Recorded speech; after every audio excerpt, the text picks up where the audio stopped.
Hello friends, आगे हम discuss करेंगे। हमने एक डेटा डिस्कस किया था प्रीवियस लेक्चर में। Now we are discussing gnathostomata. Gnathostomata वो एनिमल्स हैं जिनके पास में जॉज प्रेजेंट है। उन एनिमल्स को आपने डिवाइड किया सुपर क्लास में। वो सुपर क्लासेस हैं, स्पीसीज है और टेट्रापोडा है। ठीक है, फर्दर आपने इसको क्लासेस में डिवाइड किया। पीसीज में आपने डिवाइड किया chondrichthyes. Look, chondrichthyes and these are osteichthyes. Chondrichthyes word indicate कर रहा है कार्टिलेज को। कॉन्ड्रिक्टीज में आपने उन फिशेस को रखा है जिनमें कार्टिलेज प्रेजेंट है, जिनका एंडोस्केलेटन कार्टिलेजिनस है। ठीक है, ये जो एनिमल्स हैं, ये जो फिशेस हैं, ये यूजुअली क्या है, मराइन फिशेस है। ठीक है, इसके साथ ही साथ इनकी जो बॉडी है वो बिल्कुल स्ट्रीमलाइन है। That's why they are capable to move और that's why they are capable to swim easily. Okay, streamline body. Endoskeleton cartilage से बना है, कार्टिलेज से बना है। और ऑस्टियोपथीज में बोनी से बना हुआ है। Endoskeleton made up of bones and in chondrichthyes fishes they have a cartilaginous endoskeleton. Okay, cartilage से क्या बना है? कार्टिलेज से आपका ईयर पिन्ना बना है। ये जो एक्सटर्नल ईयर है इसे आप ईयर पिन्ना कहते हो। ये आपका कार्टिलेज से बना है, इसीलिए क्या करता है, ये मूव कर सकता है। लेकिन आपकी बोन्स इस तरह मूव नहीं कर सकती। ठीक है, थोड़ा सॉफ्ट होता है एज कम्पेयर टू बोनी, इसलिए मूवेबल है, कैपेबल है। आप इसको मूव करा सकते हो। आपका नोज का जो आउटर स्ट्रक्चर है ये भी कार्टिलेज से बना है। ठीक है, तो इन फीचर्स में आप रखोगे याद कि कार्टिलेज से बना हुआ है। अब बात आती है इनके माउथ की। इनका माउथ अब वेंट्रल सरफेस पर है। जो नीचे वाली सरफेस होती है फिशेस में, ये देखो, अगर ये फिश का स्ट्रक्चर है, इस तरह से फिश का स्ट्रक्चर अगर ये है, तो आप देखोगे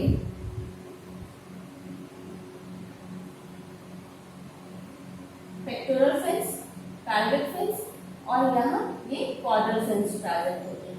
ठीक है, तो हम बात कर रहे थे इसकी, हम बात कर रहे थे माउथ की। ये माउथ अगर इस सरफेस पे प्रेजेंट है इस तरह से, तो ये है वेंट्रल सरफेस। ऊपर वाली सरफेस होती है डोर्सल सरफेस।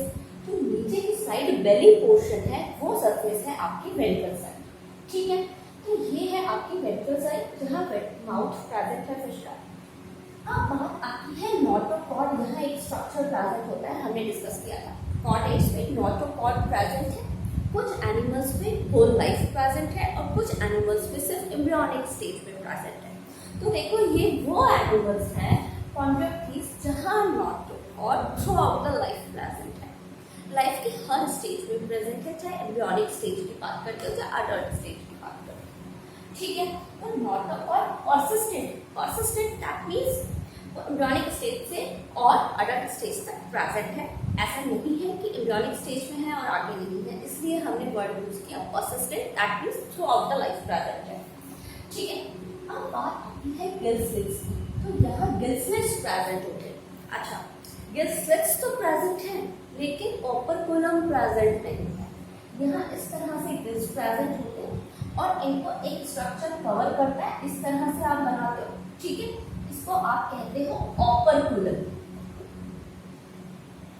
ओपर्कुलम, तो देखो यहाँ गिल स्लिट्स तो प्रेजेंट है लेकिन ओपर्कुलम से कवर्ड नहीं है, तो हम कहेंगे अनकवर्ड गिल स्लिट्स प्रेजेंट है। ठीक है, गिल स्लिट्स सेपरेट है, ओपर्कुलम प्रेजेंट नहीं है।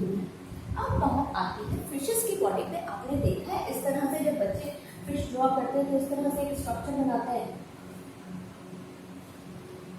ये क्या है? ये स्केल्स हैं। क्या प्रेजेंट है? स्केल्स प्रेजेंट हैं। प्लेकॉइड भी होते हैं, टिनॉइड टाइप के भी हाँ स्केल्स प्रेजेंट होते हैं। लेकिन आप कॉन्ट्रैक्टिस में बात करोगे तो आप बात करोगे यहाँ पे प्लेकॉइड स्केल्स प्रेजेंट है। ये देखो, ये प्लेकॉइड स्केल्स प्रेजेंट है। याद रहेगी इतनी बात, एक बार अगेन डिस्कस करते हैं। एंडोस्केलेटन इनका कार्टिलेज से बना है। वर्ड इंडिकेट कर रहा है कॉन्ड्रिक्टिव दैट मींस कार्टिलेजिनस बॉडी है। ठीक है, फिर हमने बात करी notochord through out the life present है। माउथ वेंट्रल साइड पर है, गिल स्लिट्स प्रेजेंट है जो ओपर्कुलम से कवर्ड नहीं है, ओपर्कुलम यहाँ प्रेजेंट नहीं है, सॉरी ओपर्कुलम प्रेजेंट यहाँ नहीं है, ठीक है।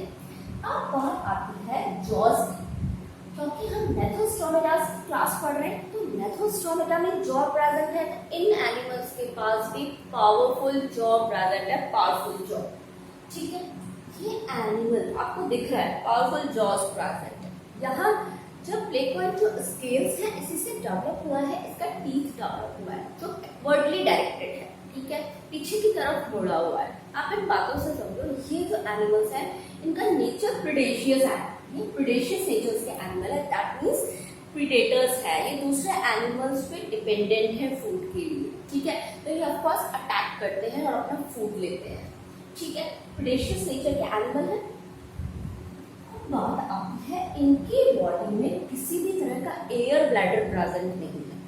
एयर ब्लैडर प्रेजेंट होता तो उसमें एयर रहती जो इनकी बॉडी को हल्का बनाता, ठीक है, लेकिन यहाँ एयर ब्लैडर प्रेजेंट नहीं है। अब एयर ब्लैडर प्रेजेंट नहीं होने के कारण इन एनिमल्स को कॉन्टिन्यूस स्विम करना पड़ेगा, ये एनिमल रुक नहीं सकते हैं क्योंकि एयर ब्लैडर प्रेजेंट नहीं है जो इनको फ्लोट करने में हेल्प करता है, लेकिन एयर ब्लैडर नहीं होने के कारण इनको कॉन्टिन्यूस स्विम करना पड़ेगा।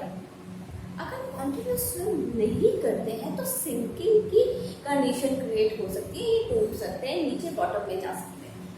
तो इस सब से बचने के लिए इनको क्या करना होता है, कॉन्टिन्यूस स्विम करना होता है, ठीक है।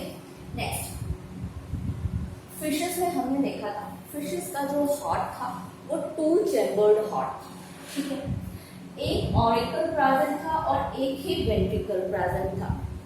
अगर आप डिस्कस करना चाहो तो देखो यहाँ ऐसा क्यों था, इनका जो हार्ट है वो 2 चैम्बर्ड क्यों है, क्योंकि यहाँ ब्लड को प्योरीफाई यानी कि ऑक्सीजन लेने के लिए हार्ट के पास नहीं जाना है, गिल्स है, जब वाटर करंट फिशेस में एंटर करता है यहाँ से तो ऑक्सीजन गिल्स ले लेते हैं और अब ब्लड को हार्ट को नहीं देंगे कि हमने ऑक्सीजन वाला ब्लड लाए हैं और हार्ट को दिया और हार्ट सप्लाई करें, नहीं, ऑक्सीजन वाला ब्लड गिल्स ने ले लिया है, गिल्स बोलेंगे अब हम आपका काम करेंगे, ये ब्लड हम ही सप्लाई कर देंगे, ठीक है। तो गिल्स से ही ओवरऑल बॉडी में ऑक्सीजनेटेड ब्लड को सप्लाई किया जाता है, ठीक है। तो आप याद रखना फिशेस के पास ओनली 2 चैम्बर्ड हार्ट है, एक ऑरिकल है और एक ही वेंट्रिकल है, ठीक है। नेक्स्ट हम आगे बढ़ते हैं। अब देखो कुछ एनिमल्स इस क्लास में इस तरह के डेवलप हुए हैं, किसी के पास में तो इलेक्ट्रिक करंट जैसी चीज है, ठीक है, तो इलेक्ट्रिक ऑर्गन जो प्रेजेंट है वो प्रेजेंट है टॉर्पेडो में, ठीक है, करंट फील होता है, अगर प्रेडेटर कोई अटैक करता है इसको तो उसको क्या लगता है, उसको एक शॉक लग सकता है, वो है टॉर्पेडो जिसके पास में इलेक्ट्रिक ऑर्गन प्रेजेंट है।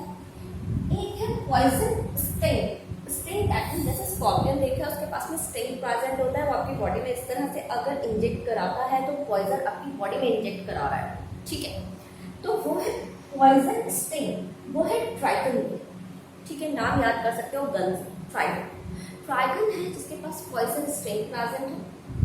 ये बात हुई कुछ इम्पॉर्टेंट एनिमल्स की जो कुछ इम्पॉर्टेंट अलग तरह के फीचर्स प्रेजेंट है, इसलिए उनको एग्जाम्पल के साथ दिया गया है।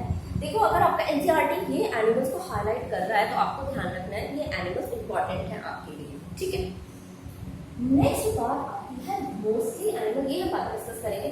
फर्स्ट हम यहाँ देखेंगे ये एनिमल्स कोल्ड ब्लडेड है। अब देखो कोल्ड ब्लडेड क्या होता है, कोल्ड ब्लडेड का जस्ट ऑपोजिट टर्म देखोगे तो वार्म ब्लडेड है। कोल्ड ब्लडेड को कहोगे पोइकिलोथर्म्स, ठीक है, राइट, नोट डाउन करती हूँ मैं, पोइकिलोथर्म्स। एक होता है होम्योथर्म्स, जो इसका जस्ट ऑपोजिट टर्म है होम्योथर्म्स। होम्योथर्म्स क्या करते हैं, अपने बॉडी टेम्परेचर को कांस्टेंट बनाए रख सकते हैं, ठीक है, लेकिन ये अपने बॉडी टेम्परेचर को कांस्टेंट बनाए नहीं रख सकते हैं, इनको हम कोल्ड ब्लडेड एनिमल्स कहते हैं या कहते हैं पोइकिलोथर्म्स, ठीक है। अब नेक्स्ट बात है हम इनके अगर मॉर्फोलॉजी की बात करें तो देखो यहाँ इनमें जो सेक्सेस है वो सेपरेट है, मेल अलग है और फीमेल अलग है, गैमेट्स दोनों अलग अलग एनिमल्स सिक्रीट करेंगे, एक ही एनिमल्स के थ्रू नहीं होगा क्योंकि सेक्सेस आर सेपरेट। अब बात आती है मेल है, मेल के पास में जो pelvic fin प्रेजेंट होता है। पेक्टोरल फिन, जैसे आप अपने हाथ वाली साइड को बोलोगे पेक्टोरल गर्डल और पैरों में कहोगे पेल्विक गर्डल, इसी तरह से इसके पास भी पेक्टोरल फिन है और पेल्विक फिन है। लेकिन अगर मेल है तो पेल्विक फिन के साथ में उसके पास एक ऑर्गन डेवलप है, वो है क्लास्पर। हियर क्लास्पर, इस क्लास्पर के थ्रू क्या करता है, ये इंटरनल फर्टिलाइजेशन में हेल्प करता है क्लास्पर से। तो इन एनिमल्स को कॉन्ट्रैक्ट फेज में फर्टिलाइजेशन मिलेगा, वो मिलेगा इंटरनल फर्टिलाइजेशन, ठीक है। मेनी एनिमल्स इस फाइला के ऐसे हैं, many of them are viviparous, ठीक है। विविपैरस दैट मींस जो कि यंग वन प्रोड्यूस करते हैं। आपने देखा कुछ एक्टिंग एनिमल्स हैं जिनको आप ओविपैरस कहते हो, यहाँ हम टर्म यूज कर रहे हैं viviparous. Viviparous, that means young one producing animals are termed as viviparous. Okay, तो ये है animals viviparous। कुछ important examples इस क्लास के, आप कहोगे डॉगफिश, स्कॉलियोडॉन। जब हायर क्लासेस में जाओगे तो मे भी आप डाइसेक्शन करो, वो है स्कॉलियोडॉन। एक हमने यहाँ अभी पढ़ा था, पॉइजन स्ट्रिंग प्रेजेंट था, ट्राइगन था। And the next one is Pristis and Carcharodon. Okay, ये 4 examples हैं आपके इस फाइला के।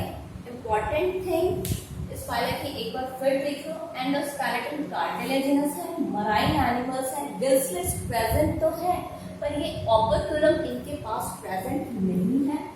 इनका एंडोस्केलेटन कार्टिलेजिनस है, आपको याद रखना है, ठीक है। अब बात आती है हार्ट की, तो 2 चैम्बर्ड हार्ट है। ये देखो मैं हाईलाइट करती हूँ, मैंने आपको बताया 2 चैम्बर्ड है हार्ट, एक ही ऑरिकल प्रेजेंट है और एक ही वेंट्रिकल प्रेजेंट है, ठीक है। प्रेडेशियस नेचर के हैं, पावरफुल जॉज प्रेजेंट है। इनको कॉन्स्टेंटली स्विम करना होता है क्योंकि इनके पास में एयर ब्लैडर प्रेजेंट नहीं है, ठीक है। इसलिए कॉन्स्टेंटली स्विम करते हैं, किस कारण, तो सिंकिंग को अवॉइड करने के लिए कॉन्स्टेंट स्विम करते हैं। सेक्सेस एनिमल्स में सेपरेट है, इंटरनल फर्टिलाइजेशन मिल रहा है और एनिमल्स विविपैरस है, ठीक है।